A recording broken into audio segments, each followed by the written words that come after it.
നമസ്കാരം.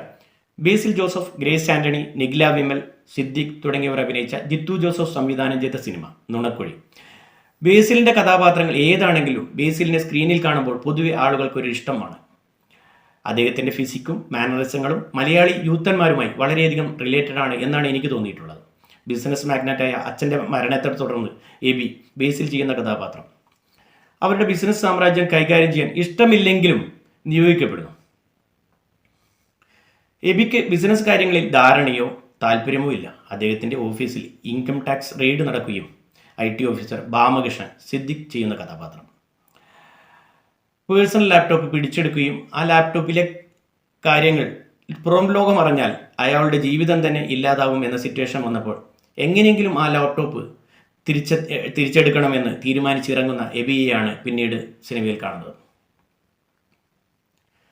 ആ അന്വേഷണത്തിൽ എബി, ഗ്രേസ് ആന്റണി, അജു വർഗീസ്, ബൈജു, അസീസ് നെടുമങ്ങാട്, മനോജ് കെ ജയൻ, സൈജു കുറുപ്പ് തുടങ്ങിയവരുടെ കഥാപാത്രങ്ങളിലൂടെ കടന്നു പോകുന്നു.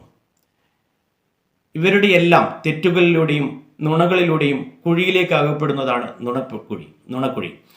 ഇതെല്ലാം കൂടി കൂട്ടിച്ചേർത്ത് ഇത്തരത്തിലുള്ള എല്ലാ സബ് പ്ലോട്ടുകളും കൂട്ടിച്ചേർത്ത് ഒരുവിധം നന്നായി തന്നെ ദൃശ്യവൽക്കരിച്ചിട്ടുണ്ട്.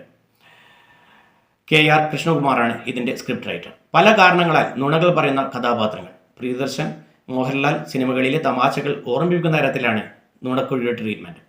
ധനികനായ എന്നാൽ കുട്ടിത്തം മാറാത്ത ഒരു വിധത്തിൽ വിഡ്ഢി എന്ന് പറയാവുന്ന കഥാപാത്രമായ എബിയെ ബേസിൽ പൂർണ്ണമായും ഉൾക്കൊണ്ട് അഭിനയിച്ചിട്ടുണ്ട്. ബൈജുവിൻ്റെ പോലീസ് കിടു പെർഫോമൻസാണ് കാഴ്ചവെച്ചിട്ടുള്ളത്. അദ്ദേഹത്തിൻ്റെ സ്വതസിദ്ധമായ ശൈലിയിൽ വളരെ നല്ല രീതിയിൽ പെർഫോം ചെയ്തിട്ടുണ്ട്. ഗ്രേസ് ആന്റണി, സിദ്ദിഖ്, അജു വർഗീസ്, അസീസ് നെടുമങ്ങാട്, മനോജ് കെ ജയൻ, ബിനു പപ്പു, അൽതാഫ് സലീം എന്നിവരെയെല്ലാം മികച്ച രീതിയിൽ ഹാസ്യത്തിനായി ഉപയോഗിച്ചിട്ടുണ്ട്. നിഖില വിമലിനും ലെനയ്ക്കും ഇമ്പോർട്ടൻസ് ഉള്ള വേഷങ്ങൾ ഉണ്ടായിരുന്നിട്ടും വളരെ കുറച്ച് സ്ക്രീൻ സ്പേസും ടൈമും മാത്രമേ ലഭിച്ചിട്ടുള്ളൂ. വിഷ്ണു ശ്യാം ആണ് പശ്ചാത്തല സംഗീതം. DOP സതീഷ് കുറുപ്പും എഡിറ്റർ വിനായക് VS വളരെ അവരുടെ ജോലികൾ ഭംഗിയായി നിർവഹിച്ചിട്ടുണ്ട്. ലിൻഡോ ജിത്തുവിൻ്റെ കോസ്റ്റ്യൂമും രതീഷ് വിജയൻ്റെ മേക്കപ്പും ശ്രദ്ധേയമാണ്.